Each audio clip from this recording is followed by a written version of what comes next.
Merci, merci, merci Michel. Merci de m'avoir proposé de venir vous présenter une conférence sur ce thème des vitraux en pâte de verre de François Descorchemont.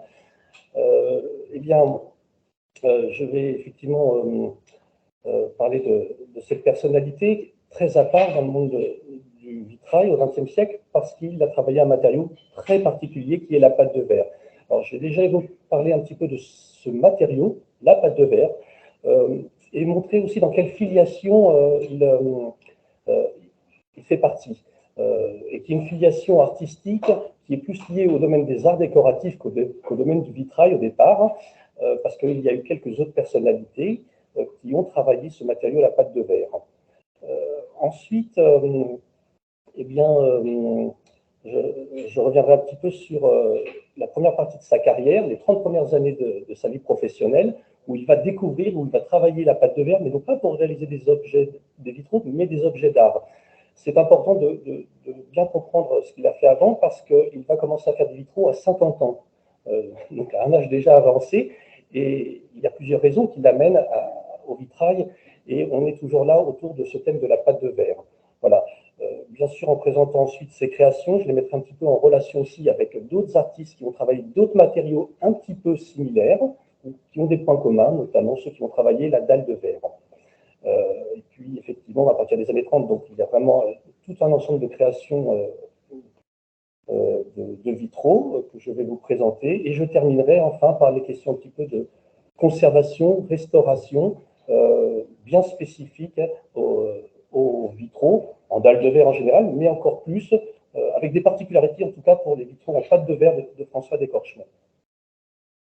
Alors, voilà, ça a été un petit peu dit, mais globalement, François Descorchemont, c'est un artiste du XXe siècle, voilà, qui a employé ce matériau bien particulier qui est la pâte de verre pour réaliser des œuvres artistiques. Il est un des rares praticiens de la pâte de verre au XXe siècle. Il le redit, ses 30 premières années de sa vie professionnelle, il les consacre, et ce qui correspond aux 30 premières années du XXe siècle, il les consacre à réaliser des objets d'art en pâte de verre. Et puis, il va adapter sa technique de la pâte de verre, il va l'orienter vers le domaine du vitrail, en produisant des vitraux, donc à partir des années 30, en pâte de verre sertie de ciment.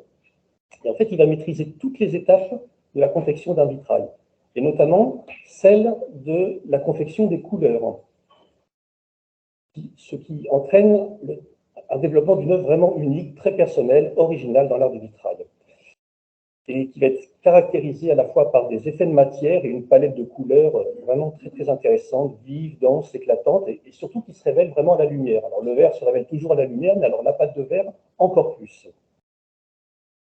Donc avant toute chose, peut-être évoquer qu'est-ce que la pâte de verre, au moins brièvement. La pâte de verre, c'est en premier lieu un matériau, et comme tous les matériaux, la pâte de verre va servir à construire, à façonner, à fabriquer des objets ou des éléments d'un objet. C'est un matériau qui fait partie des matériaux minéraux, puisqu'il est composé, comme la plupart des verres, de silice, de soufre, de potasse, de chaux.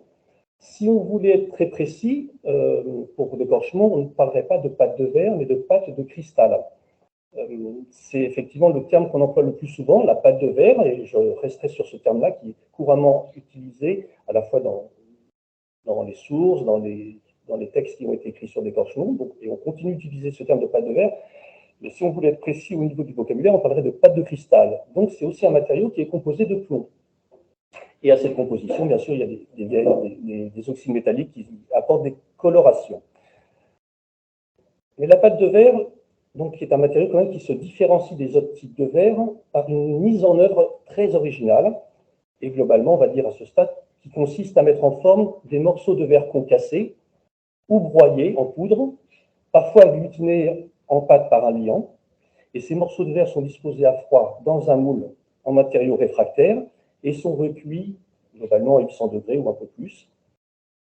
Et ce procédé confère à ce matériau des propriétés très particulières qui permettent d'obtenir des verres nuancés, des tons multiples, quelquefois des petites bulles à l'intérieur, et tout ça donne une matière très, très, très vivante et qui se révèle beaucoup donc à la lumière.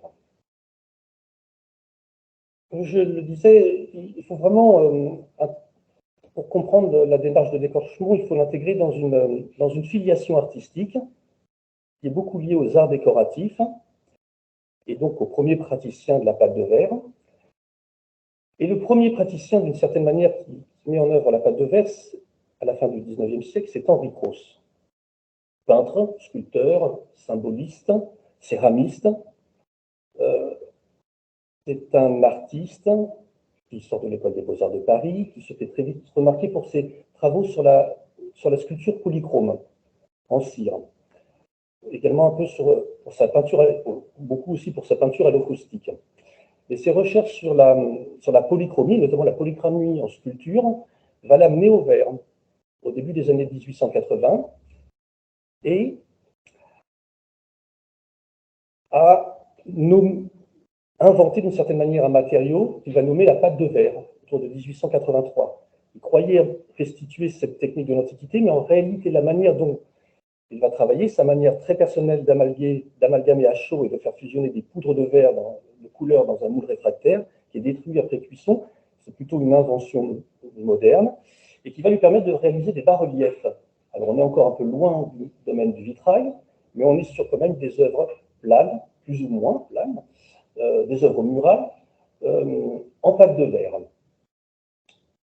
Il va présenter sept œuvres à l'exposition universelle de 1889, dont ce bas-relief avec l'homme de profil, que vous voyez à gauche, que nous avons pu acquérir il y a quelques années pour le musée de Conches.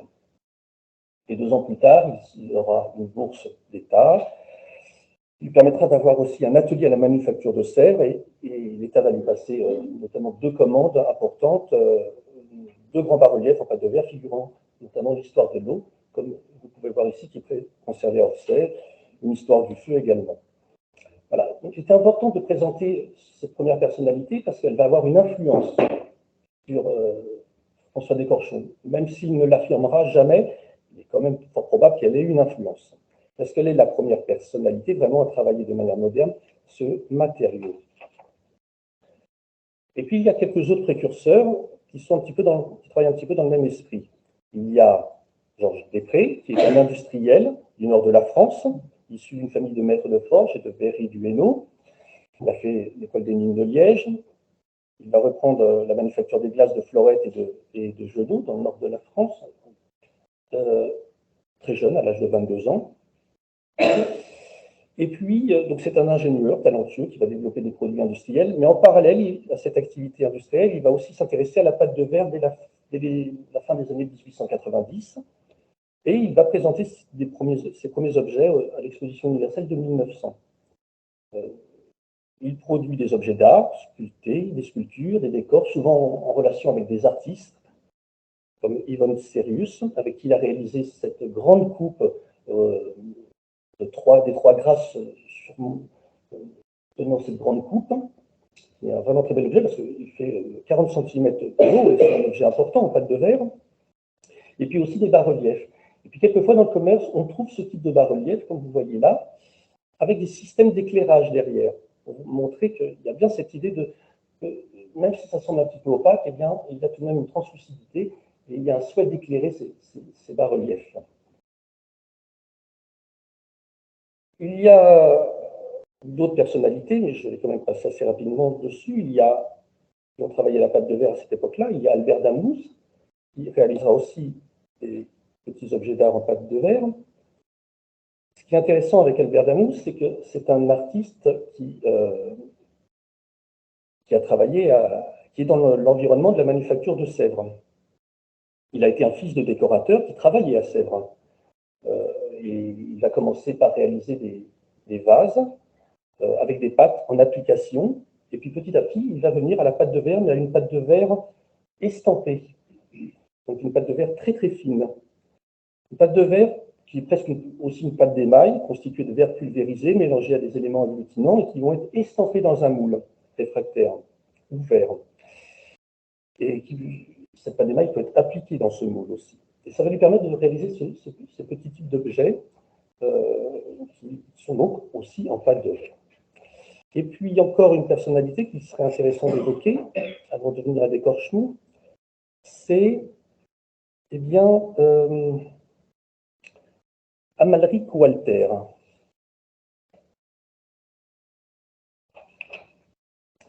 Amalric Walter est aussi intéressant parce que c'est une personnalité qui travaille aussi dans le cadre de l'environnement de la manufacture de Sèvres. Donc ces personnalités-là ont été influencées par André Cros, qui avait son atelier à Sèvres.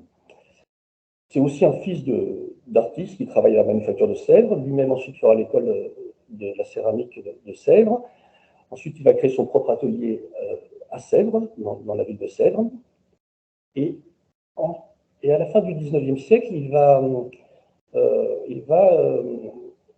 se mettre en relation, il va rester en relation avec un ancien professeur qu'il avait à Sèvres pour commencer à explorer le domaine de la pâte de verre et créer des petits objets en pâte de verre. Il va présenter également à Paris, dans les salons, puis il va partir à Nancy et il va travailler pour la manufacture d'Aume pour réaliser ce type de coupelle, de baguier, que vous pouvez voir à gauche, pour la manufacture d'Aume. Après la guerre 14-18, il créera son propre atelier et continuera à produire ce type de petits objets d'art décoratif en pâte de verre.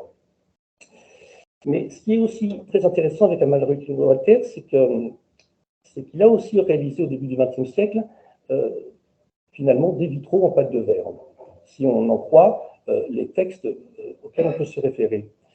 Et il serait le premier artiste à créer des vitraux en pâte de verre. Il y a un contrat qui est établi le 10 novembre 1903 entre Amalric Walter, Gabriel Lévy, son ancien professeur à Sèvres, et les établissements d'Aume. Et à l'article 2 de ce contrat, il est dit « Messieurs d'Aume s'engagent à acheter les 10 procédés au prix convenu. Aussitôt que M. Walter aura mis à bonne exécution dans leur atelier les objets suivants. 3 plaques de vitrail de 0,30 cm sur 20 cm, reproduisant un seul et même motif, analogue à celui du petit carreau paysage qui est entre les mains de M. d'Aume, et 3 autres plaques de même dimension exécutées par le même procédé, mais sur un dessin établi par M. d'Aume. D'après la production connue et datée des plaques en pâte de verre, il apparaît que ce procédé est déjà bien établi en 1908. En effet, 53 plaques identiques de 40 x 30 cm à décor de pommes, de pin, reproduit ici à droite, ont été produits en 1907 et 1908 pour être encastrés dans des boiseries d'un salon d'une maison d'ancienne.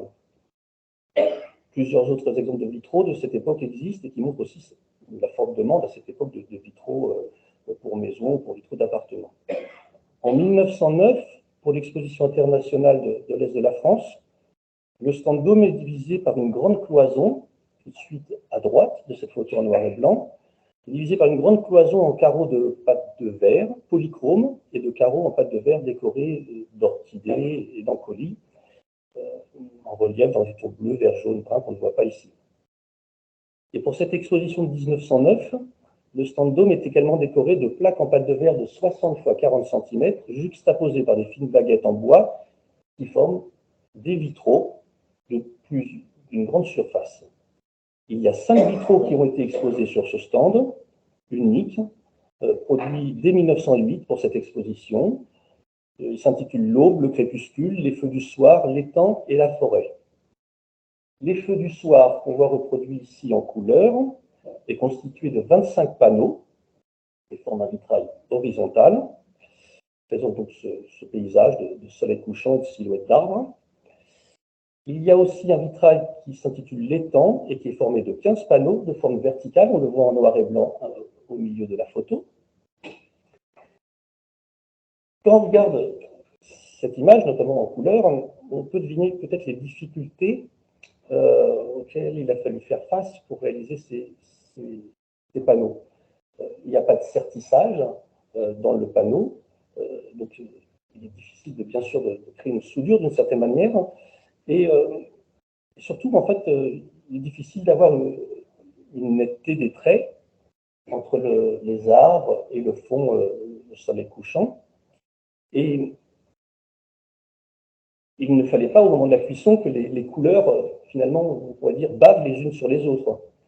Et certainement que pour rendre cela lisible, ce paysage lisible, Walter a certainement cuit au préalable certains éléments, comme les arbres, et peut-être qu'il les a ensuite entourés de poudre de verre pour former le fond du soleil couchant. Donc il y aurait peut-être eu 2 cuissons pour réaliser ces vitraux.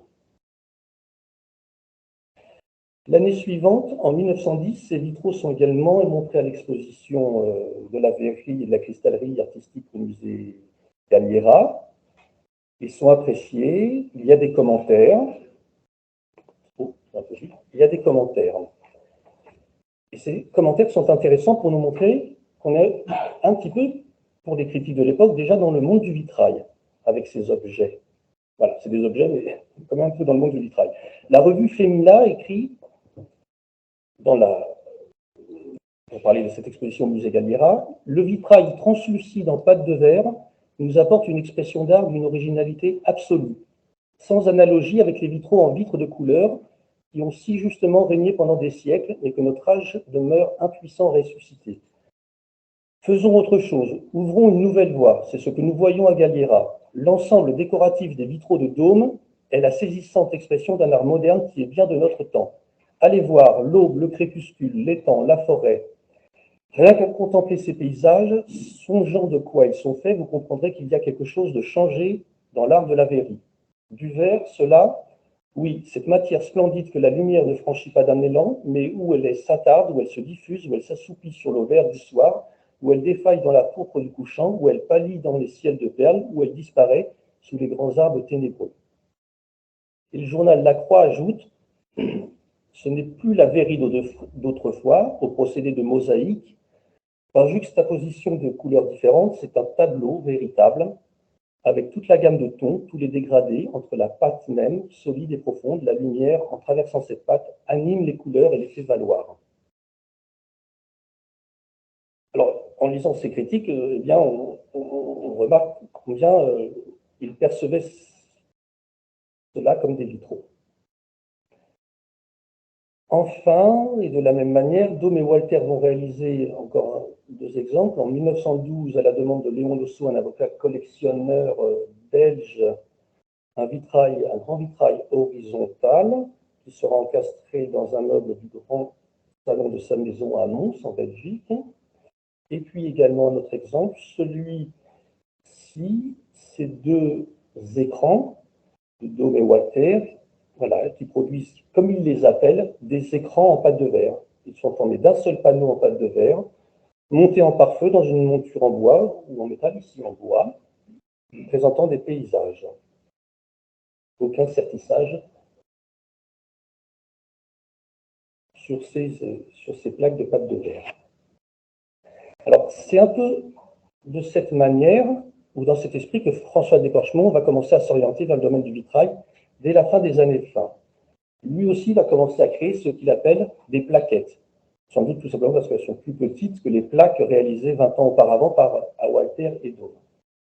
Et celle-ci, qui est de très mauvaise qualité, en photo, mesure approximativement 20 fois 25, 20, mesure 20 à 20, oui, 20, 25 cm de côté, donc bien plus petite que celle que Walter produisait, qui mesurait en général plutôt 40 fois 60 cm. Elle est datée de 1930, il en réalisera deux autres en 1932. Mais quand il va débuter ce type de travail, eh bien François Descorchemont a 50 ans. Donc c'est en réalité une seconde carrière qui va s'ouvrir à lui.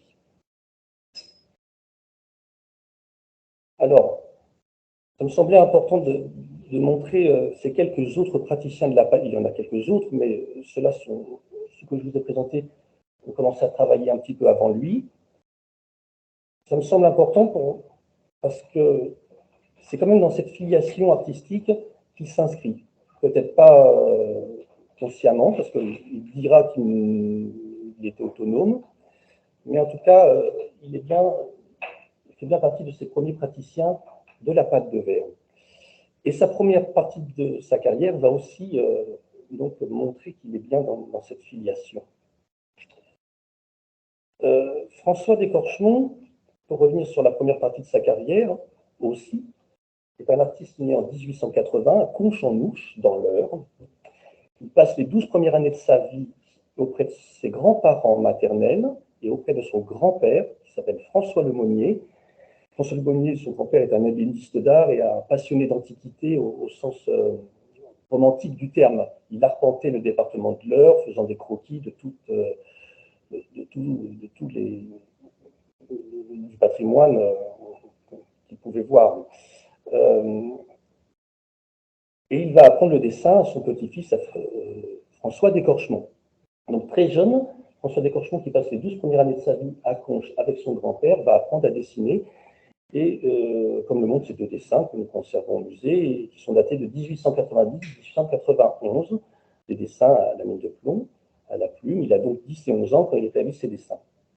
En 1892, il rejoint ses parents à Paris. Son père, Émile d'Écorchemont, est professeur à l'École des Arts Décoratifs, tout en travaillant comme praticien dans divers ateliers, dont celui de Jean-Léon Gérôme. François d'Écorchemont fait le collège Chaptal, il en sort et puis intègre l'École des Arts Décoratifs à Paris en 1895, suivant plutôt les cours de dessin et de peinture. Et quand il a l'occasion, il retourne toujours en Normandie. Et il peint. Il peindra d'ailleurs toute sa vie.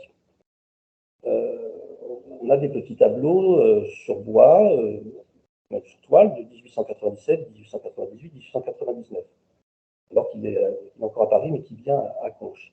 En 1898, alors qu'il est toujours étudiant, il participe pour la première fois au Salon des artistes français, où il présente une petite étude de sous-bois. Et puis on a différents tableaux qui datent de la période 1900-1905. Il ne fera pas carrière dans le domaine de la peinture, mais il va toujours peindre.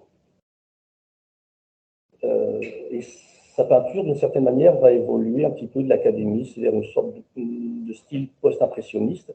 Et lui-même le dit dans un fascicule écrit en 1943, autobiographique, il dit: j'ai d'abord fait de la peinture académique pour commencer, sur les conseils de Jérôme, puis plus libre sous l'influence des impressionnistes.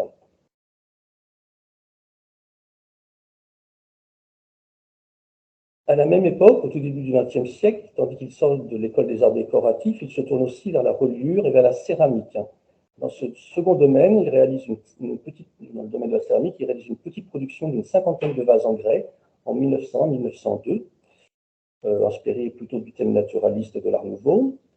Des vases en grès qu'il obtient par moulage et qui sont recouverts soit partiellement, soit totalement d'une glaçure, tel que ce vase, alors qui était connu pour avoir été présenté à l'exposition des artistes français de 1901 et qui avait été publié à l'époque, qui était égaré et qui a été retrouvé, semble-t-il, en 2017, et on a pu en faire l'acquisition à ce moment-là. En 1903, il va commencer ses recherches sur la pâte de verre de manière très empirique. Et dans ce texte de 1943, il dira, en 1903, nous commençons nos recherches sur la pâte de verre. J'insiste sur ce fait que je n'ai jamais appris le métier de verrier, je n'ai jamais été élève, ni employé, ni artisan d'aucune verrerie. Et en disant cela, donc, d'une certaine manière, il dit qu'il n'a pas été influencé par les autres praticiens de la pâte de verre, qui sont Cros, Albert Damouche, Georges Després ou Américo Werther. Il dit aussi, nous commençons. Et pour rappeler en fait que ces recherches, il les commence en compagnie de son père. Son père, Émile d'Écorchemont, et dont le rôle semble avoir été quand même très important, pas complètement établi encore aujourd'hui, mais quand même, il semble qu'il ait quand même été très important. De toute façon, à se référer à des critiques de cette première partie du XXe siècle, on voit bien que son père était important. Ernest Tistran écrit dans l'Art vivant en 1909, c'est Émile d'Écorchemont qui eut l'idée en 1902 de faire des recherches sur la pâte de verre. Il voyait alors un moyen d'exécuter des statuettes polychromes d'une profondeur et d'un accent nouveau. En 1947, bien plus tard, René Chavance écrit aussi un article dans Mobilier et Décoration il dit « C'est en cherchant pour son père un procédé de polychromie applicable à la sculpture qu'il en vint à mettre en œuvre une sorte de verrerie colorée. » Alors, par son activité de professeur à l'École des Arts Décoratifs de Paris, de statuaire, de praticien dans l'atelier notamment de Jérôme, où il exécute des travaux de sculpture, eh bien, le père de François d'Écorchemont avait très probablement connaissance de tout cet environnement de création qu'il y avait à Sèvres autour d'Henri Cros et des autres praticiens qui exerçaient dans cet environnement. Et cela a dû avoir une influence forte sur son fils.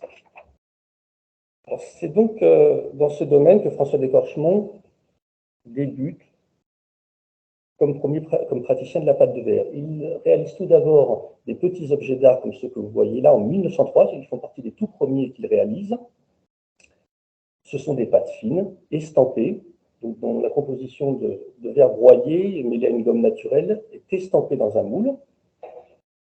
Ils sont présentés au Salon des artistes français de 1903 et 1904 et ils vont être achetés par le musée Adrien Dubouché de Limoges, qui nous les a mis en dépôt à Conches pour l'ouverture de ce nouveau musée du verre de Conches. Voici des photos de son atelier au tout début du XXe siècle.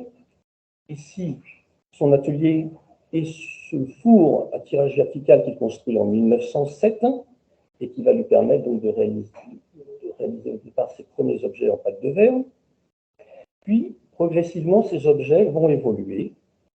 De cette pâte de verre fine, il va évoluer vers une pâte et estampée dans un moule, il va évoluer vers des objets plus épais, réalisés dans des moules, et où il fonce sa pâte de verre, où il moule sa pâte de verre à cire perdue. Et voici, voilà, deux objets qu'il aura produits parmi beaucoup d'autres, qui montrent son évolution de l'ornementation naturaliste avec ce vase à gauche, qui date de 1912, vers des objets en pâte de verre qui présentent beaucoup plus une géométrisation et une stylisation à la fois du motif et de la forme, qui relève plus de l'esthétique art déco, et celui-ci est daté de 1925. Il aura notamment beaucoup de succès autour de l'exposition internationale de 1925.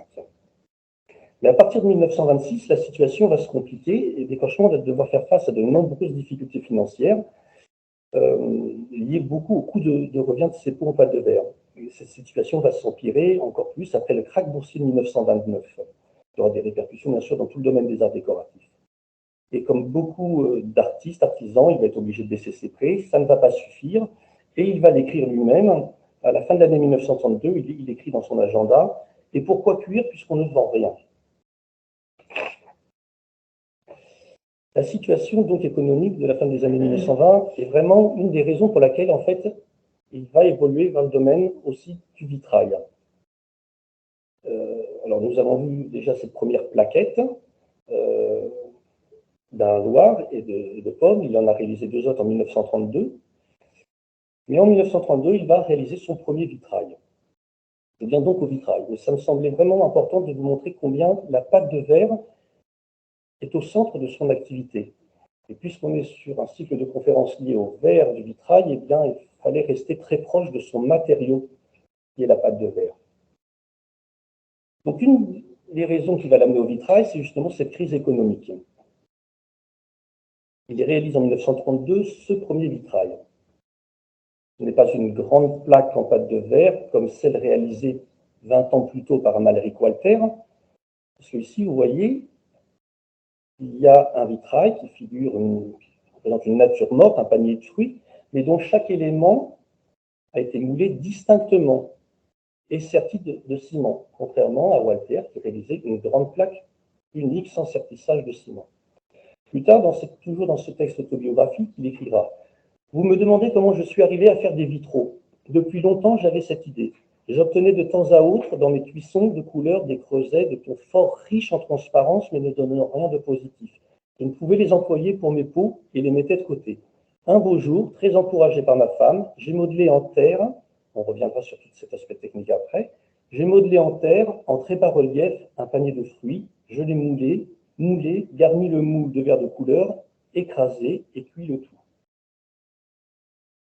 Alors, il réalise donc ce premier vitrail en décembre 1932, constitué de petits éléments de verre moulé, qui sont d'abord scellés provisoirement, cette année-là, en plaque, dans un châssis de bois noirci. Il est très agréablement surpris du résultat. Il l'emmène à Paris, qu'il fréquente encore beaucoup à cette époque-là. Il va le présenter au Salon des artistes décorateurs de 1933. Il remporte un vif succès. Il le présente ensuite encore au Salon d'automne de l'année d'après, où il amène d'autres petits vitraux, une scène de coq et de poule, un autre figurant des oiseaux, et un dernier qui présentait le visage de Saint-Taurin, premier évêque d'Évreux. Et par la suite, ce premier vitrail va être scellé définitivement avec un ciment sombre, et il va être monté en pare-feu, comme vous le voyez sur cette photo de droite, et il est toujours comme ça aujourd'hui.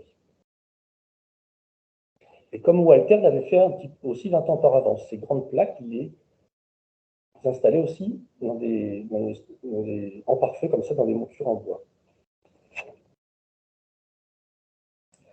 Alors, cela a beaucoup de succès. L'année suivante, il réalise un nouveau vitrail un petit peu dans le même esprit, c'est-à-dire monté aussi en pare-feu, qui présente cette fois-ci ce Bacchus. C'est un vitrail qu'il affectionnait particulièrement et il va le garder tout au long de sa vie. Il l'appelait le bas-relief. Et c'est vrai que si vous regardez la photo de droite, vous pouvez voir combien les grappes de raisin sont en relief. C'est vraiment très très important et on a ici une épaisseur vraiment très très importante de ce vitrail qui peut être à certains endroits de près de 5-3 cm d'épaisseur. En 1934, il réalise aussi d'autres vitraux de taille un peu plus importante. Il va réaliser cette Pietà qui va être présentée dans l'exposition La Passion du Christ au Trocadéro. Il va présenter également cette Ave Maria à gauche qui a exactement la même forme et me semble-t-il la même taille. Il va également réaliser ce Christ aux enfants que vous voyez en haut à droite. Il sera présenté aussi dans un salon parisien, le salon d'automne. Il sera par la suite donné à l'école privée Sainte-Foy de Conches pour la salle de catéchisme. Et il réalisera aussi cette année-là cette Vierge aux anges qui avait été offerte le vitrail avait été offert à l'abbaye Saint-Vendry en Seine-Maritime. Ce vitrail a été détruit par la suite, donc nous n'en avons aussi qu'une reproduction en couleur qui avait été publiée dans le journal L'Illustration en 1936. Alors toujours pour rester un petit peu dans le contexte de l'époque, pour montrer aussi peut-être les autres influences de François Descorchemont, parce que j'ai beaucoup insisté sur le fait que François Descorchemont s'inscrivait dans une filiation artistique liée aux artistes décorateurs, aux praticiens de la pâte de verre, mais finalement, au début des années 30, il y a quand même d'autres artistes qui vont travailler des nouveaux matériaux pour réaliser des vitraux, et notamment des matériaux un peu épais, comme le verre moulé pressé ou la dalle de verre. Et cela a certainement dû aussi avoir une influence, puisqu'ils fréquentaient les mêmes lieux. Et en voyant le travail réalisé par d'autres artistes, il a peut-être pensé que cela pourrait l'aider de sortir de cette impasse financière dans laquelle il était à la fin des années 1920. Alors, parmi les artistes qui ont emprunté la voie du vitrail au cours de cette période figure donc, notamment Lalique, Lalique qui employait déjà la technique du verre moulé pressé pour réaliser des objets d'art, mais qui va aussi l'employer dans la décoration intérieure, et puis finalement, à partir de 1926, aussi pour la première fois, pour réaliser des vitraux, ici pour à gauche pour l'église Saint-Micèse à Reims. Et il réalisera à cette occasion donc ces verrières représentant des anges en verre jaune moulé pressé, montés dans une armature métallique. Quelques années plus tard, il a également réalisé des verrières pour la chapelle de Notre-Dame de la Fidélité en Normandie, à Douve-la-Délivrante, dans le Calvados, après avoir déposé un brevet pour la réalisation de vitrail avec armature métallique et éléments de verre. Et il va créer pour cette chapelle des grandes verrières constituées de verre moulé pressé, produites en série. Il va les avoir déjà présenté quelques exemplaires au salon d'automne de 1930, et ensuite il va les installer en plus grande quantité, bien sûr, dans cette chapelle. De même, à cette époque, les recherches, il y a les recherches de Jean Gaudin qu'il faut bien sûr évoquer, qui vont aussi avoir une influence, même s'il n'y a pas vraiment d'éléments qui montrent qu'il a été influencé par des artistes de la dalle de verre, mais enfin, dans cet environnement, on ne peut que penser qu'il a quand même été un petit peu influencé par les artistes qui vont commencer à travailler la dalle de verre, avec Jean Gaudin, qui va s'associer avec Jules Albertini pour réaliser des dalles de verre, dans cette verrerie de Montigny-les-Cormeilles. Ces dalles de verre qui vont être coulées dans des moules, qui mesure approximativement 10 fois 20 cm, 2 à 2,5 cm d'épaisseur. Et Jean Gaudin va réaliser ses premiers vitraux, notamment un premier vitrail en 1929 avec cette crucifixion à gauche, qui s'appellera Mosaïque transparente, qui va être présentée au Salon des artistes décorateurs. Et puis un peu plus tard, en 1930, me semble-t-il, cette autre grande crucifixion pour l'église Saint-Martin de Dancourt, située dans la Saône. Il y a également Auguste Labouré, au début des années 30, qui est un autre peintre verrier, qui va développer un travail un petit peu similaire, qu'il va appeler vitrail cloisonné, ciment. Mais alors, contrairement à Jean Gaudin, ici, les dalles de verre sont taillées, mais de format un peu plus grande, contrairement à celle de Jean Gaudin, qui formait des petites mosaïques. Et ces dalles de verre sont reprises en grisaille, et quelquefois dans des creux, notamment ici sur le visage, il y a du ciment qui est rajouté pour souligner des traits du visage. Et je le dis dès maintenant, puisqu'on pourra le revoir après encore avec d'écorchement. Jean Gaudin, Auguste Labouré, donc utilise des dalles de verre.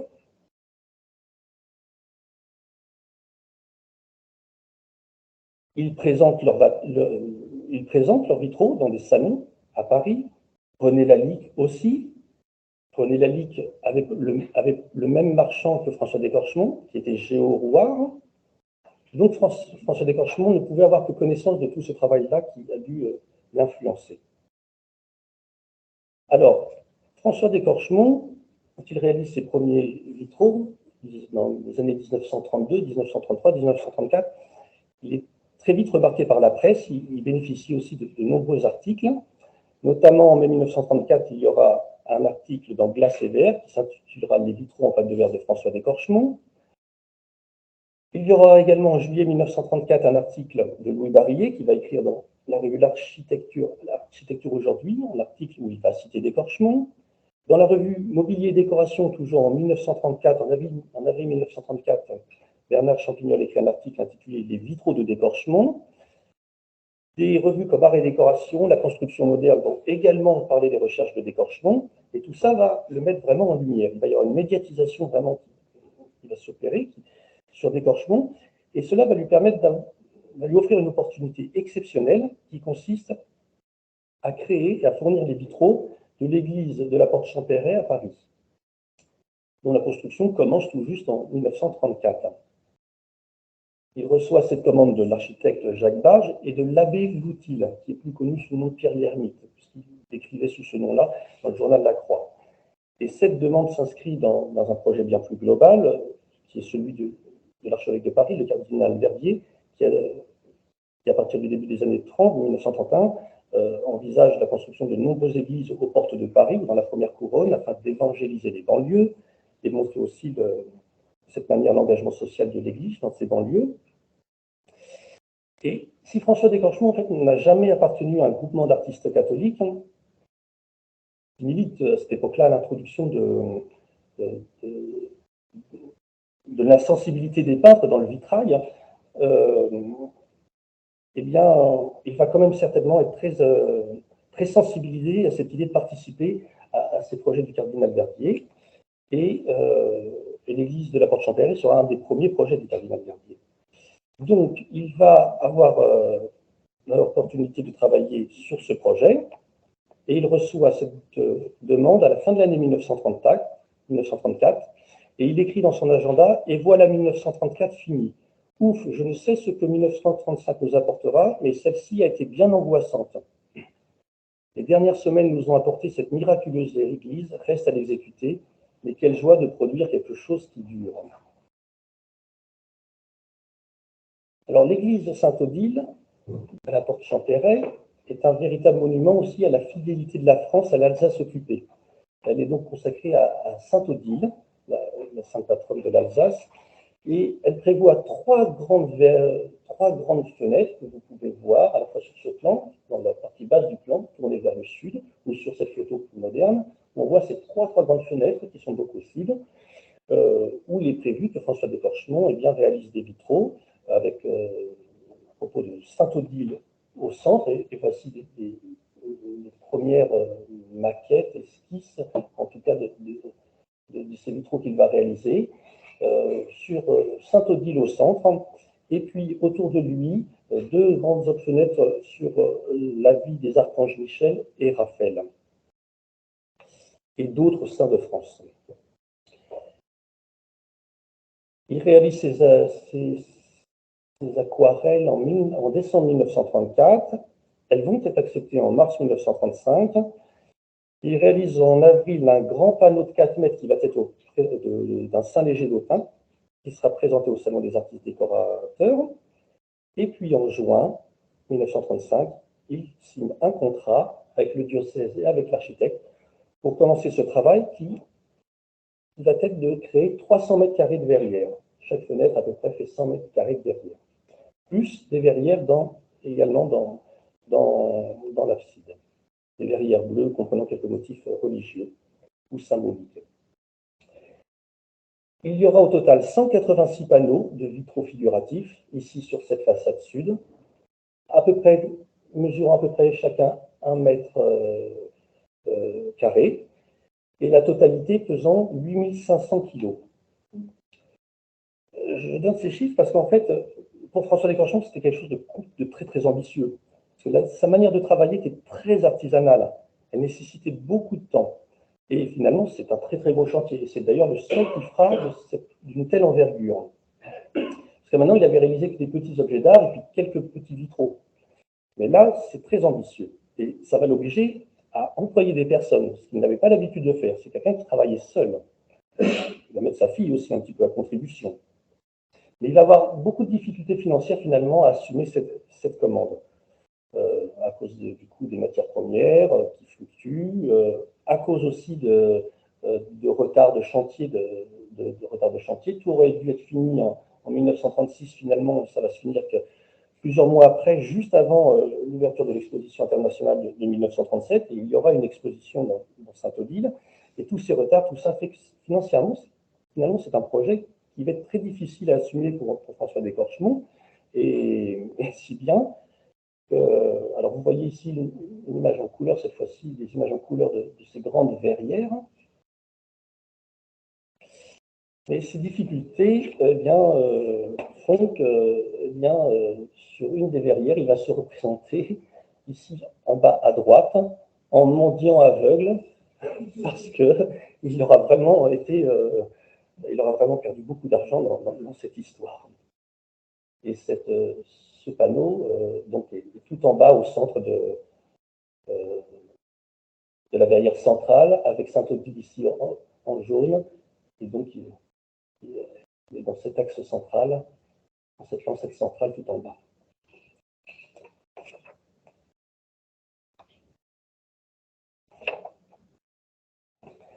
Alors ce projet des vitraux de l'église Sainte-Odile est aussi intéressant parce que ça a été l'occasion d'un reportage photographique, un reportage d'un photographe, Roger Chasles, qui a réalisé en 1937, au cours des derniers mois de réalisation de ces verrières, un très beau reportage qui nous explique finalement comment travaille François Descorchemont, quelle est sa technique, quelles sont les différentes étapes de la réalisation d'un vitral. Et il me semblait donc intéressant de vous présenter cela, puisqu'on est là sur un matériau bien particulier, sur une mise en œuvre bien particulière également. Voilà. Alors, tout d'abord, François Descorchemont commence par produire son verre de couleur. Comme je vous disais, il contrôle toutes les étapes de production de ses vitraux. Donc, il produit son verre de couleur. Et pour ça, il utilise des blocs de cristal, comme vous voyez sur cette photo, qu'il achète aux usines de Saint-Denis. C'est du cristal incolore qu'il achète et qu'il va concasser et mélanger avec des oxydes métalliques, que vous voyez sur cette photo 2, pour obtenir des couleurs primaires. Ce groisil est ensuite déposé dans des creusets, enfourné pour la cuisson. Le four est un petit peu archaïque d'une certaine manière, et puis pour contrôler la cuisson, pour surveiller cette cuisson, il le fait à travers un petit regard qui est aménagé dans la porte du four, de cette photo 4. À la fin de la cuisson, qui peut durer plusieurs heures, bien sûr, il va falloir desceller la porte. Elle avait été scellée pour prendre cela bien étanche, on le voit sur cette photo 5. On récupère les creusets qu'on va ensuite casser sur la photo 7 pour récupérer les blocs de cristal de couleur sur la photo 8. Et ces blocs sont à nouveau concassés pour obtenir du groisil. Alors ce groisil de couleur, parfois, il est à nouveau mélangé avec d'autres oxydes métalliques pour obtenir encore d'autres couleurs, d'autres sous-teintes. Et donc ce processus va être refait une deuxième fois de cuisson. Et ensuite, eh bien, ces groisils vont être répartis par teinte, mais également selon leur granulométrie, selon qu'ils sont très fins ou alors un petit peu plus épais. Et tout ça va être rangé dans des récipients de manière finalement à avoir une palette de verres de couleur qui va lui permettre ensuite de travailler ses vitraux. Voilà comment il produit ses couleurs. Et parallèlement, bien sûr, comme tous les peintres verriers, il va faire ses propres maquettes. En voici une verrière qui sera installée bien plus tardivement, en 1955, dans l'hospice de Conches, où le musée s'est installé depuis le mois de juin dernier. Des maquettes au 1/10. Il réalise ensuite à taille, qui permet de réaliser des cartons à grandeur. On le voit sur cette photo 11 où il fait ce carton à grandeur, même si ça ne correspond pas à l'image de Saint-Paul. Donc sur ce carton, il redessine toute l'iconographie à main levée et il compartimente bien, avec des traits assez larges, ce qui formera les différents morceaux de verre finalement. Et à partir de ce carton, il va créer un calque et à partir de ce calque, il va reporter le motif sur un autre carton, un carton fort, qu'il va découper en morceaux. Et ces différents morceaux qu'il va découper vont ensuite être estampés d'une certaine manière sur une plaque de terre à modeler, de manière à reproduire la forme des différentes pièces sur cette plaque de terre.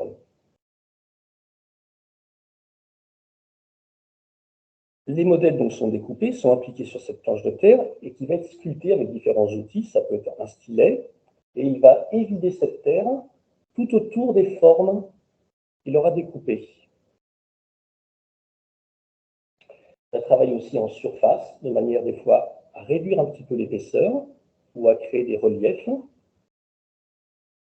Et donc cette manière de travailler, c'est une démarche de sculpteur finalement, une démarche d'un sculpteur qui crée un bas-relief. La plaque de terre est sculptée. Et ensuite, sur la photo 13, elle est recouverte d'une couche de plâtre réfractaire afin d'être moulée.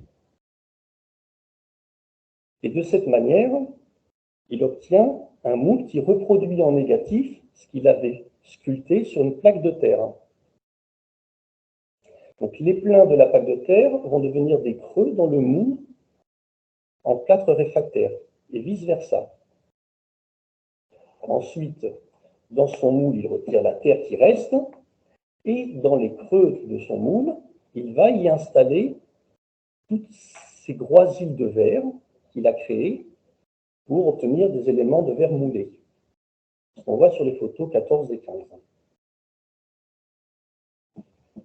Alors, les poudres de verre vont avoir plutôt tendance à opacifier le verre, alors que quand le groisil est un petit peu épais, il va plutôt obtenir plus de transparence. Et les couleurs peuvent aussi se superposer. Les groisils de verre de couleur peuvent aussi être superposés les unes sur les autres dans ces creux, ce qui va permettre d'obtenir des variations de couleurs, des camalieux de couleurs finalement. Et ensuite, il finit généralement, pas au début de sa carrière dans le domaine des vitraux, mais un peu plus tard, il finit en apportant une couche du groisil de verre incolore, une dernière couche de groisil de verre incolore qui va lui permettre d'obtenir plus de transparence au final dans ces verrières. Après, il enfourne cela pour une cuisson qui peut durer de 10 à 18 heures, ça dépend un petit peu des panneaux, ça dépend de beaucoup de choses, ça dépend un peu aussi de la température qui peut varier aussi de 800 à 1200 degrés. Après refroidissement, les pièces sont démoulées, bien sûr, et puis quelquefois elles sont polies sur la figurent sur la photo 17. Et puis ensuite, elles sont positionnées à l'aide du carton dans un cadre de bois où elles vont être scellées provisoirement pour voir si tout fonctionne bien. Et enfin, elles seront scellées de manière définitive dans un cadre métallique. Et à ce moment-là, il va aussi, quelquefois, ajouter un peu de ciment dans des creux pour souligner des graphismes, des traits de visage, des éléments d'architecture. On le verra un petit peu sur d'autres photos. Et bien sûr, il les met ensuite à la lumière dans son atelier pour vérifier que tout cela fonctionne bien. Et sur la dernière photo, la photo 21, il est en train de noircir le ciment pour rendre plus esthétique et mettre plus encore en valeur les dessins de son vitrail. Alors, ce reportage il est intéressant, bien sûr, il nous explique toutes les étapes de fabrication de décorchon, mais il est intéressant aussi pour se rendre compte combien ce travail est extrêmement artisanal, extrêmement presque laborieux, on pourrait dire, et compliqué à mettre en œuvre, et souvent c'est un travail qu'il fait seul. Alors pour Saint-Odile, d'où est tiré ce reportage, il avait un assistant avec qui il travaillait déjà un petit peu avant, et il va employer une autre personne, mais sinon il travaille seul. Donc vous imaginez un petit peu le temps pour réaliser ces panneaux. Au fond, on n'est pas plus très grand. Il construit un autre atelier quand même pour le projet de Saint-Odile. Il aura 2 ateliers, mais enfin, ça fait 2 fours, donc c'est quand même des cuissons où il ne peut pas créer de nombreux panneaux en même temps. Donc c'est un travail qui va être très très long et donc on imagine combien ça a pu être compliqué pour le projet de Saint-Odile. Saint-Odile, donc ça se finit en 1937, juste avant le début de l'exposition internationale de 1937. Mais en plus, il aura réalisé d'autres vitraux pour cette exposition internationale de 1937. Et notamment un vitrail pour le pavillon des vitraux de la classe 40, et qu'on a ici en reproduction, je vous ai mis la reproduction de la maquette à droite, Jésus au lac de Tibériade. Je vous ai mis la reproduction de la maquette, mais en réalité, le vitrail existe toujours. Mais il n'est pas vraiment localisé. Mais il existe toujours. Il a réalisé 2 vitraux pour le pavillon de la Normandie, qui ne sont pas localisés, détruits, dont une représentation des lions de Normandie, qui avait été commandée par le comité régional de Normandie, et qui représentait les armes de Rouen, entourées de celles du Havre, de Caen, de Dieppe et de Cherbourg. On le connaît par une maquette également, un vitrail aussi commandé par la ville de Paris, représentant les Champs-Élysées. Il y a ici une première maquette, mais qui ne correspond pas à la version définitive du vitrail, qui existe toujours et qui est conservé au musée d'art moderne de la ville de Paris, mais on ne le voit pas. Et un autre vitrail dans un autre pavillon, le pavillon de la Société des artistes décorateurs. Donc en plus de Saint-Odile, il avait réalisé des vitraux pour 4 pavillons de l'exposition internationale de 1937. Alors, toute cette médiatisation parisienne, il est encore très parisien à cette époque-là, ces expositions, ces articles dans la presse, le mettent vraiment en lumière, et dans son département de l'Eure, il va avoir des personnes qui vont lui passer des commandes. Et la première commande va être celle d'une église, la première commande d'une église, en tout cas, a lieu dans le département de l'Eure en 1938. Il s'agit d'une commande, une petite église à Attigny, pas très loin de Louviers, où il réalise ce vitrail représentant le martyr de Sainte-Cécile, donc en 1938. Cette année-là, il réalise également, pour donner quelques exemples, ce vitrail représentant cette Vierge entourée de pensionnaires. En fait, c'était un vitrail pour un pensionnat à Rouen.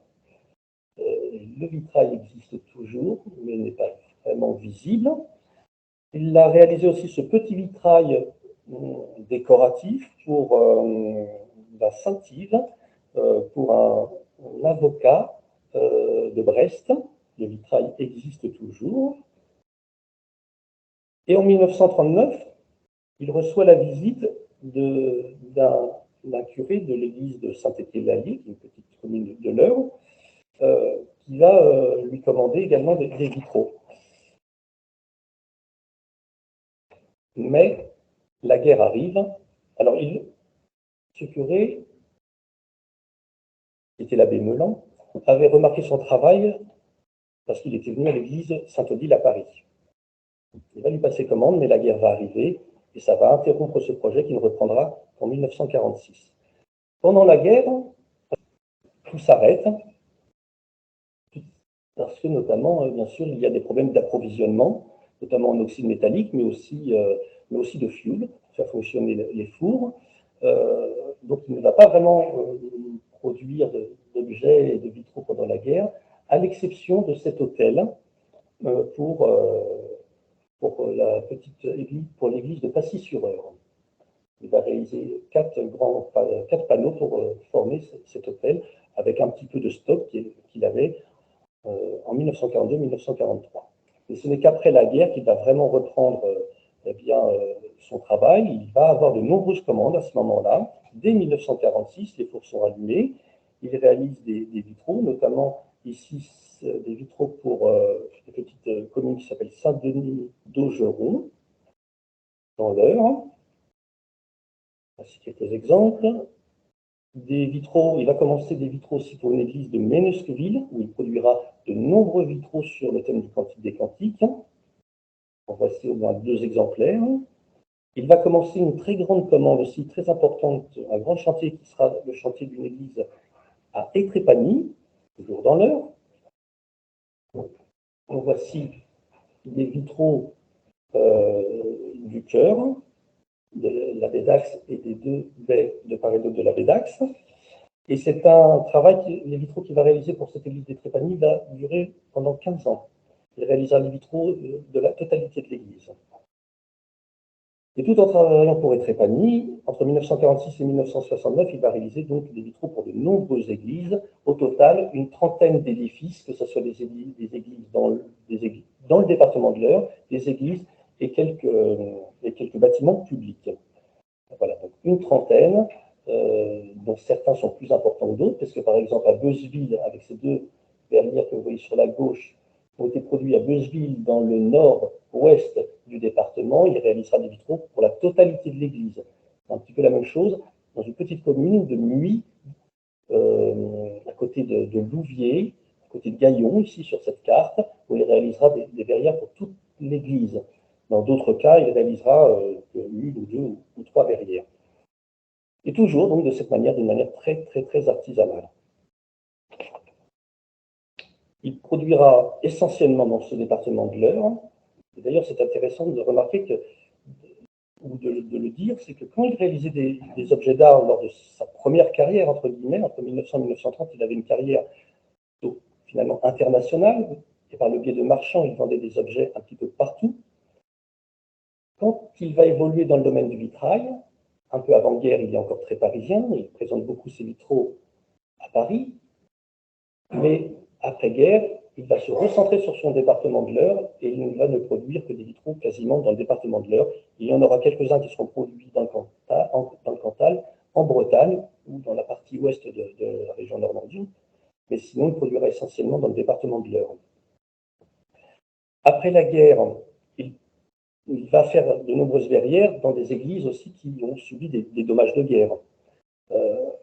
Il va y avoir des commandes qui vont être financées par le ministère de la Reconstruction au titre des dommages de guerre. Et donc, il y a plusieurs églises dans ce cas-là. Je vais vous en présenter 2 qui sont intéressantes. Celle de Berville-la-Campagne, à proximité de Conches, parce que c'est une église qui a été quasiment totalement détruite par un bombardement en 1944 et elle a été reconstruite en 1950, entre 1952 et 1954 par un architecte célèbre, Novarina, qui va la reconstruire avec les matériaux d'origine qui étaient sur place, sauf à l'intérieur où il va faire une voûte en béton qui va lui donner une apparence très très moderne et dans lequel il y aura des vitraux, et notamment, on ne les voit pas bien, mais dans le chœur, il y a 4 très beaux vitraux avec ces fonds bleus, très caractéristiques du travail de décorchement. Mais je vais revenir un peu après sur cet exemple de Berville-la-Campagne. Il y a également une autre église qui est intéressante, celle de Sainte-Marthe, toujours à côté de Conches, dont on connaît bien l'histoire de cette commande, parce que les archives sont assez claires. Et on peut vraiment très bien retracer l'histoire de la commande, mais ce n'est pas le sujet aujourd'hui, parce qu'on veut vraiment rester sur le matériau de la pâte de verre. Et c'est pour ça que j'ai pris cet exemple-là. Mais tout de même, pour dire que ici, l'église n'a pas été reconstruite, il n'y a que les verrières qui ont été endommagées, qui ont été soufflées par les bombardements. Il n'y aura donc que des verrières à remplacer. Donc, ce n'est pas la priorité pour le ministère de la Reconstruction. Et donc, le chantier va mettre beaucoup de temps à démarrer. Il ne démarrera qu'en 1955, 10 ans après la fin de la guerre.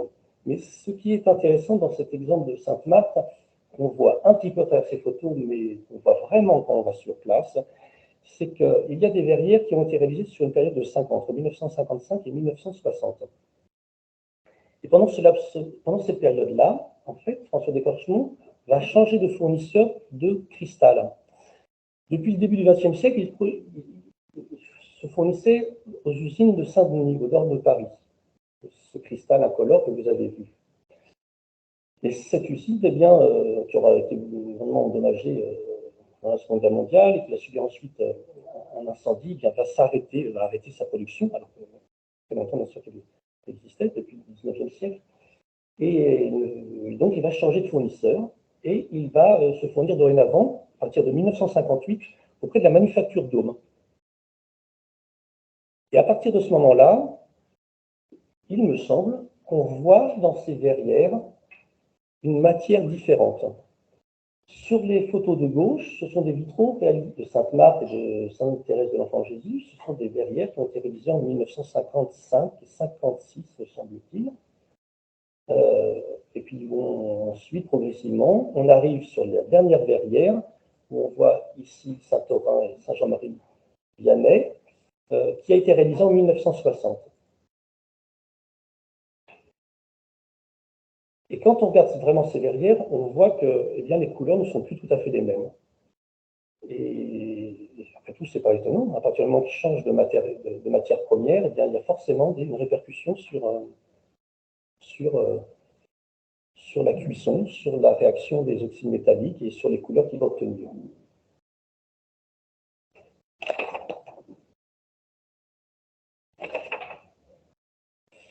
Alors, quelques autres exemples. Il va aussi réaliser des vitraux civils. En 1948, il réalise 2 vitraux un petit peu particuliers, qui ne sont pas d'ailleurs dans les tons qu'il a l'habitude d'utiliser, qui sont très, très, très clairs. Il va réaliser ces 2 vitraux pour le Crédit Agricole d'Évreux. Le Crédit Agricole d'Évreux change d'emplacement après la guerre et construit une nouvelle agence dans le centre-ville d'Évreux en 1948 et va commander à François Descorchemont ces 2 verrières qui seront installées dans le hall d'entrée du Crédit Agricole sur ce thème de l'élevage, de l'agriculture, une manière de symboliser aussi le fait que la banque est aussi là pour participer à la reconstruction du pays. 1960-1961, à l'occasion du jumelage de la ville de Conches, il réalise 2 vitraux montés en pare-feu, comme il aimait aussi le faire, avec des villes jumelées d'Ollendorf en Allemagne et de Rhodes. Là, je vous ai mis les maquettes en photo, car ça fait des années que j'attendais d'avoir une image d'un vitrail, s'il existait toujours, en Allemagne, et je l'ai eu il n'y a pas longtemps. J'ai vraiment eu beaucoup de mal à avoir une image, et donc le vitrail en Allemagne existe toujours. Pour Rhodes, je ne sais pas.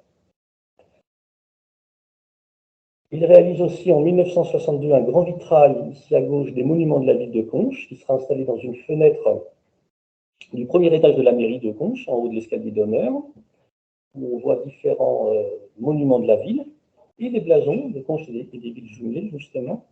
Et en 2005, ce vitrail a été déposé par un atelier de restauration de vitraux en Normandie, l'atelier Jaillette, qui l'a nettoyé. Il n'avait pas vraiment besoin de restauration, et afin qu'il soit affecté aux collections du musée, du verre de Conches. En 1964, il réalise cette grande verrière aussi de Saint-Louis pour l'escalier d'honneur de la mairie de Vernon. Il crée aussi des vitraux pour des particuliers. Voici 2 exemples. En 1965, il crée ce Saint-Maurice à droite pour un général en retraite, afin qu'il vitre la porte de son bureau, de sa maison dans les Landes. Il crée aussi ce panneau de mouette, ici pour une salle de bain d'un particulier qui vivait à proximité de Conches. Voici quelques exemples de vitraux pour des particuliers.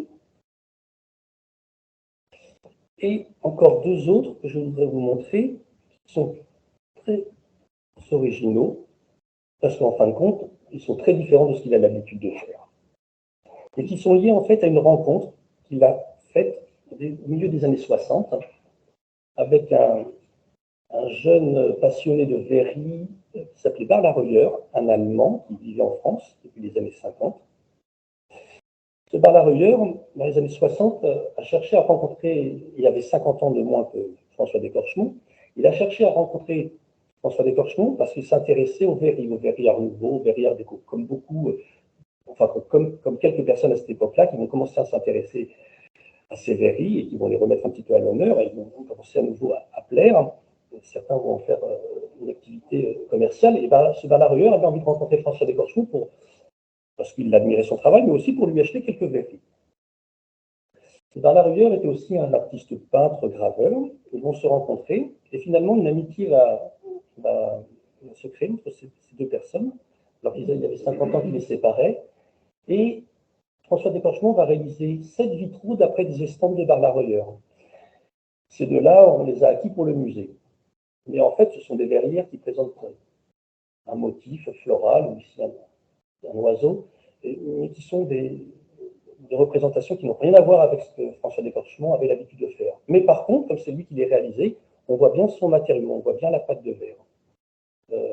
Et donc ça, c'est intéressant de les avoir parce que c'est la seule collaboration que François d'Écorchemont réellement va avoir avec d'autres artistes. Quelquefois avec quelques autres artistes, avec un orfèvre, avec Armand Lévy, mais finalement, c'est un artiste qui sera très isolé, qui travaillera seul et qui aura fait très peu de collaboration. Et là, il aura eu une collaboration un peu exceptionnelle avec ce jeune artiste allemand qui avait 50 ans de moins que lui. Donc c'était intéressant pour nous de nous acquérir ces vitraux. Ces différentes commandes qui vont être passées après-guerre pour vitrer des églises de l'heure, parmi ces différentes commandes, finalement, il n'y a aucune commande qui ne vient d'un édifice qui est protégé.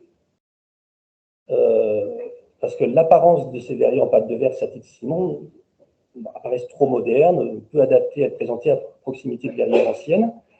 Et il va bien y avoir un projet portant à Conches. Beaucoup de personnes vont vouloir qu'il y ait une verrière de François d'Écorchemont, notamment dans l'église Sainte-Foy de Conches. Il y aura des idées, il aura même fait un croquis ici dès 1940 pour une verrière de l'église de Conches. C'est vraiment juste un croquis sur un carnet. Une verrière où on voit d'ailleurs des représentations liées à la guerre. Après la guerre, le conseil municipal va aussi vouloir qu'il y ait une verrière dans l'église de Conches. Il va réaliser d'autres esquisses, des maquettes également, qui vont être envoyées à l'architecte des monuments historiques. Il n'aura jamais de réponse. Il va tenter d'une autre manière. En 1951, il va contacter Pierre Mendès France, qui est député de l'Eure à cette époque-là, et pour avoir son soutien. Et il n'aura pas non plus de retour positif. Pierre Mendès France va recevoir un avis défavorable de la direction d'architecture qui précise ni la composition ni la couleur du projet présenté ne peuvent convenir, pas plus que la technique d'ailleurs, puisqu'il serait question d'exécuter ce vitrail en verre coulé.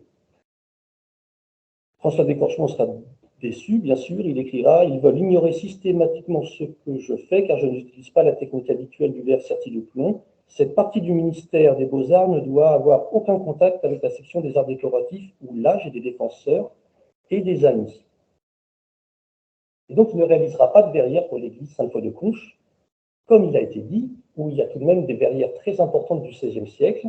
Et c'est vrai qu'aujourd'hui, légitimement, on pourrait se poser la question si ça ne serait pas étonnant de voir une verrière de François d'Écorchemont dans cette église de Conches à côté de ces verrières du XVIe siècle.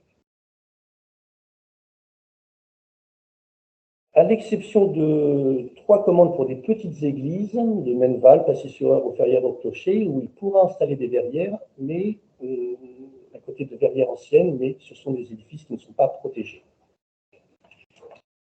Et puis, très rarement également, il aura l'occasion de réaliser des verrières dans des édifices où il y a des vitraux du XIXe siècle. Ici, il aura cette occasion, dans l'hospice de Conches, créé dans les années 1860, où il y a eu des verrières de l'atelier Duhamel Marette qui ont été installées, et en 1955, une verrière en pâte de verre de François Descorchemont qui a été posée à l'emplacement d'une verrière détruite. Et c'est donc intéressant de remarquer, bien sûr, eh bien, l'apparence d'une verrière en pâte de verre ici, à côté de verrières du XIXe siècle. On ne peut pas montrer une image similaire avec des verrières du XVIe siècle, mais on pourrait comprendre qu'il y a quand même eh bien, une apparence très, très, très différente. Et ça met d'autant plus, par contre, en valeur le fait que François Descorchemont était vraiment un coloriste et qui travaillait un matériau bien particulier qui lui permettait d'obtenir cette densité de couleurs, cette vivacité dans les couleurs. Ici, avec une verrière de 1955, à un moment où il produit donc des verrières encore avec du cristal qui vient de Saint-Denis et non pas de Baccarat. Pas de Baccarat, de Dôme. Et vraiment, jusqu'à 1957-1958, il obtient des verrières avec des bleus vraiment très, très, très intenses. Donc, il ne fait pas des verrières dans des édifices protégés, et ces verrières ne seront, elles, protégées que bien plus tardivement. La première verrière à être protégée a lieu est datée de 1996. Ce sont les verrières de l'église Saint-Étienne-l'Allier, toujours bien sûr dans l'Eure, puisque c'est essentiellement là qu'il les a faites. C'est qu'en 1996 que ces verrières vont commencer doucement, timidement, à être protégées. Il était d'ailleurs temps, en 1996, qu'elles commencent à être protégées, parce que ces verrières eh bien, ont tendance à s'altérer d'une manière assez importante sous l'action environnementale et climatique. Mais c'est aussi lié à leur mode de production.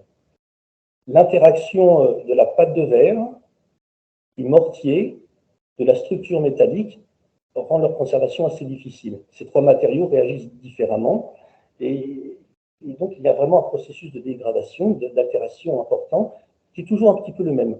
Le châssis métallique qui entoure ces panneaux subit les altérations liées à la corrosion des métaux, il se déforme, il exerce des pressions sur le réseau de ciment se craquelle, et ensuite la pâte de verre, elle aussi, qui est comprimée, qui est contrainte dans cette structure, qui ne lui permet pas de dilatation, eh bien, cette pâte de verre se brise et se micro-fissure, et quelquefois même perd quelques éléments qui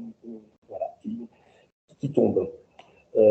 Et ce mécanisme d'altération, il est d'autant plus important que les panneaux sont superposés les uns sur les autres et qu'ils exercent un poids, bien sûr, sur les panneaux inférieurs. Un panneau d'environ 1 mètre carré de surface pèse approximativement 80 kg, quelquefois 100 kg sur les panneaux les plus anciens, où ils étaient beaucoup plus épais. Donc forcément, quand il y a beaucoup de poids, eh bien, il y a cette pression qui est exercée, et souvent les verrières eh bien, sont beaucoup plus abîmées sur la partie basse, beaucoup plus fissurées. Et je reviens à l'exemple de Berville de la Campagne dont je vous ai parlé tout à l'heure, parce que c'est un exemple très intéressant. Dans le chœur, il y a 4 verrières avec ici Saint-Michel, Terrasson Dragon, et puis on en verra d'autres, sur fond bleu. Et cette verrière a été restaurée. Je n'ai pas exactement la date, c'était dans les années 80 ou début des années 90, je n'ai pas pu reprendre cette information-là. Mais ça montre les manières de restaurer de cette époque-là, et c'est très intéressant. La verrière a été déposée par un atelier dont je tairai le nom, et donc l'atelier a enlevé la structure métallique. En enlevant la structure métallique, bien sûr, tout le réseau de ciment, eh bien, c'est fracturé, c'est fissuré, et il fallait le rechanger. Elle a récupéré donc tous les éléments en pâte de verre, mais il y avait certains des éléments en pâte de verre qui étaient trop abîmés, et elle les a recuits. Et ces éléments qu'elle a recuits, on les voit dans la partie en bas à droite de la verrière, et qui sont agrandis, et on voit bien qu'on n'a plus du tout la même matière que François Descorchemont obtenait quand il faisait ses cuissons. Bien évidemment, ça n'a pas été cuit dans les mêmes conditions, et donc ils obtiennent une matière très différente. Alors, bien sûr, ça transforme vraiment l'apparence de la verrière. Je crois que c'est assez flagrant sur cette photo. Mais il n'y a pas que ça. Il y a aussi le fait que, comme tous les éléments ont été désolidarisés, il a fallu refaire une structure métallique, refaire le réseau de ciment. Comme il n'y avait pas vraiment quelque chose de très précis au niveau du dessin, peut-être que, eh bien, quand ils ont réinstallé ces éléments de pâte de verre, qu'ils ont refait sertissage au ciment, eh bien, ils ont moyennement respecté d'une certaine manière le dessin d'écorchement. Par exemple, dans la partie que j'ai encadrée d'un rectangle noir et que j'ai reproduit tout de suite à droite, on voit que le réseau de ciment est très très important. Il peut correspondre à quasiment plus de 3 cm d'épaisseur. Ce qui n'est jamais le cas finalement dans le travail de décorchement. Son réseau de ciment, c'est plutôt 1,5 cm d'épaisseur. Et là, ils ont mis beaucoup trop de ciment et ça transforme vraiment le dessin au niveau centre de la verrière. Et enfin, dans les verrières de décorchement, les éléments de verre moulé sont au même niveau que le ciment. Et ici, quand ça a été réinstallé, on voit que le ciment déborde sur 2 cm d'épaisseur sur la photo de droite. Voilà. Donc, c'était les premières fois qu'il y avait des restaurations de verrières de franc sur décorchement. Depuis, ça a beaucoup évolué. Mais dans cet exemple-là, bien sûr, eh bien, ça transforme véritablement sa verrière. Dans la même église de Berville-la-Campagne, un autre atelier, et là on peut le citer, puisqu'en plus il est assez connu, c'est l'atelier Jaillette en Normandie, a travaillé à restaurer une autre verrière, ici, de l'Assomption, qui était aussi dans le chœur. Et la verrière va être également déposée, la structure métallique découpée également, donc le réseau de ciment va être complètement cassé, il sera à refaire. Mais avant de faire cela, l'atelier Jaillette aura pris une empreinte de la verrière, avec un élastomère qui va lui servir même de matelas d'une certaine manière. Il va déposer la verrière, il aura déposé la verrière, il en aura pris l'empreinte. Et de cette manière, il va avoir reproduit l'ensemble du réseau de ciment. Si bien que quand il va réinstaller ces éléments de verre, qu'il va refaire le sertissage de ciment, eh bien, il va le refaire d'après l'empreinte qu'il aura pris et il aura assez bien respecté le dessin de décorchement. Et puis, il ne sera pas intervenu sur les verres comme le précédent atelier, il n'aura pas recuit des éléments de verre, il n'aura fait que des infiltrations, comme on le fait maintenant.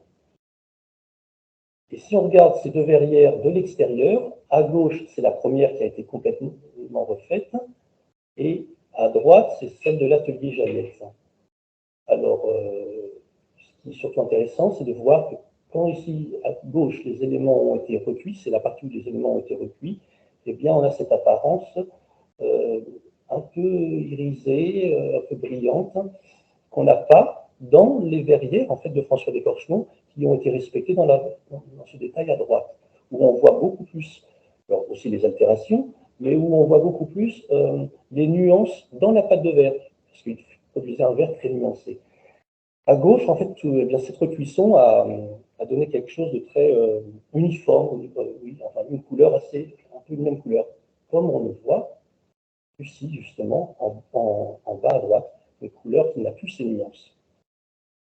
Donc cet exemple de Berville-la-Campagne est assez intéressant pour cela. Un dernier exemple, qui est le vitrail de la Pietà que vous avez déjà vu, et qui est un vitrail ancien, de 1934, plus ancien que ceux qu'on a vus, ces deux exemples de restauration. C'est un vitrail qui a bénéficié d'une campagne de restauration en 2013. Donc le vitrail est plus ancien, 1934. Il avait été présenté dans deux expositions. Une exposition au Trocadéro sur la Passion du Christ en 1934, l'année suivante en Espagne, et après il va rester dans l'atelier. François Décorchement aimait bien ce vitrail, il va toujours le conserver. On le voit sur ces trois photos du haut. Ici, il est reproduit dans l'atelier. Dans la photo centrale, il est sous un auvent. Il a été installé sous un auvent accolé à l'atelier dans les années 50. Et sur l'image du tableau que vous pouvez voir, on le devine sous ce auvent qui est accolé à l'atelier de l'artiste et devant il y a son jardin. Et il est resté sous ce auvent depuis les années 50 et on le voit encore sur la photo du bas. et nous l'avons acheté en 2011. Et c'était l'occasion de le faire restaurer, mais pas que, mais de faire réaliser aussi une étude. Alors, la restauration a été faite par l'atelier Petit à Chartres, mais c'était aussi l'occasion de faire une étude, de le faire étudier par le laboratoire de recherche des monuments historiques. C'était bien parce qu'en fait, on est dans un musée, on n'aurait pas forcément amené à travailler avec le laboratoire de recherche des monuments historiques, mais Claudine Loisel a été très favorable à pouvoir suivre cette restauration et à étudier ce vitrail, à en faire vraiment un constat très important et à l'étudier avant qu'il soit restauré. Et ça a été vraiment très très bien. Parce que ça a permis aussi pour le laboratoire de Champ-sur-Marne de continuer à travailler sur ce sujet sur lequel il travaille régulièrement. Alors, ce qui est intéressant notamment dans l'étude, sans reprendre vraiment toute l'étude qui a été éditée, eh bien, c'est que ça montrait bien l'étude précise, a montré toutes ces fissurations du verre et a montré notamment que toutes ces fissurations entraînaient en fait une opacification du vitrail. Et cette opacification était d'autant plus renforcée que ce verre ici ancien de 1938 eh bien, présentait beaucoup d'hétérogénéité dans ces pièces de verre. Et on le voit, je pense, un petit peu aussi, avec des tas d'éléments de matière, de verre, des grains de matière qui n'étaient pas fusionnés. Il y avait des porosités, il y avait des efflorescences. Et tout ça, mêlé à ces fissurations, crée beaucoup d'opacité. Voilà, l'étude a permis de faire les bons choix pour la restauration. Et puis finalement, on est resté sur une restauration assez minimaliste, puisqu'on savait que ce vitrail venait dans un musée, donc dans une atmosphère qui allait quand même être assez contrôlée. Et l'intervention était assez minimaliste. Elle a porté surtout sur bien sûr des infiltrations de résine époxy, avec des choix de résine qui avaient un indice de réfraction qui était assez proche du verre, afin de privilégier des collages assez esthétiques. Les réseaux de ciment aussi ont été consolidés et la structure métallique a été traitée contre l'oxydation. Et donc aujourd'hui, il est au musée, comme vous le voyez ici. Donc c'est l'occasion de faire une petite présentation de ce musée qui a réouvert en juin dernier, en 2022. Il était auparavant dans un autre édifice qui n'était pas très charmant. Depuis plusieurs années, on travaillait à un projet de déplacement de ce musée dans un édifice plus agréable, qui est l'ancien hospice de Conches des années 1860, qui est situé sur un site très agréable aussi, qui est un site d'une ancienne abbaye bénédictine, où il y a encore des vestiges de cette abbaye. Et donc, nous avons pu rouvrir ce musée, qui est consacré au domaine du verre de la fin du XIXe siècle à nos jours, dans les domaines des arts décoratifs, du vitrail et aussi de la création contemporaine. Ici, donc, ce vitrail qui a été restauré, avec ces deux petits vitraux que je vous ai déjà présentés de la même époque, 1933 et 1934, montés ici en pare-feu, et puis d'autres vitraux qui sont de décorchement dans cette salle, certains que vous avez pu voir aussi dans cette présentation. Je vous montre une autre salle consacrée au vitrail, où on voit quelques vitraux, notamment des vitraux en dalles de verre, sertis de ciment, qui est un sujet sur lequel on a beaucoup travaillé. On a été amené à travailler sur ce sujet, parce que c'est Décorchement qui finalement nous y a amené un petit peu, d'une certaine manière. Et voici donc quelques vitraux qu'on peut voir dans ce musée, puisqu'on essaie vraiment de donner une place à cette forme artistique. Voilà, et je terminerai juste pour revenir sur deux images. Ah non, et puis la chapelle aussi, bien sûr, dont je vous parlais, où on voit ces vitraux de Duhamel-Marais de 1869, et on devine celui de Décorchement sur la gauche.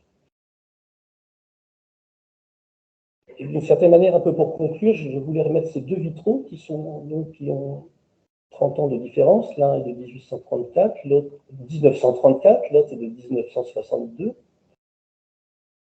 Et pour essayer de montrer que finalement, il y a quand même eu une évolution de son travail dans le domaine du vitrail,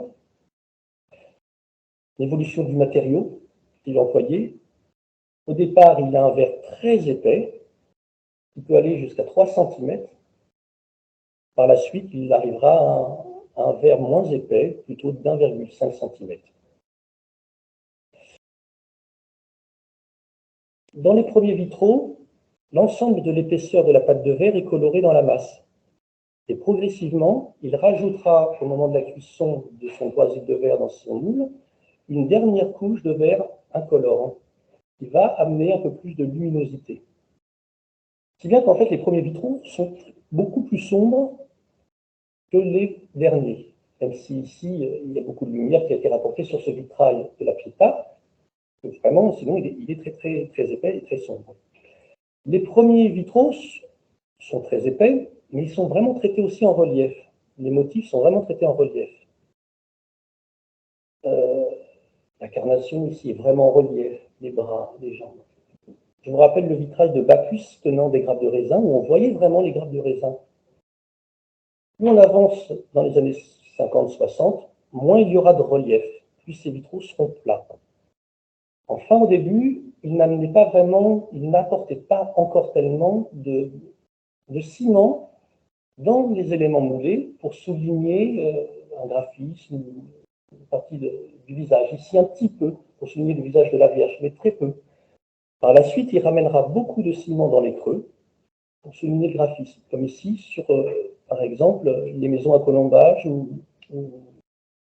ou la façade le chœur de l'église Sainte-Foy. Il y a beaucoup de réseaux de ciment. Alors, il y a le ciment qui entoure chaque élément, bien sûr, moulé, de pâte de verre moulée, mais aussi des réseaux de ciment qui soulignent le graphisme. Ça fait partie aussi de l'évolution de son travail. Et tout ça, ça reflète aussi un petit peu sa manière de travailler, qui est une manière très empirique. C'est-à-dire qu'il est beaucoup dans l'expérimentation. Au début, il était beaucoup dans l'expérimentation. Et si bien que, il y avait quand même aussi beaucoup de sentiments qui ressortaient de ces vitraux.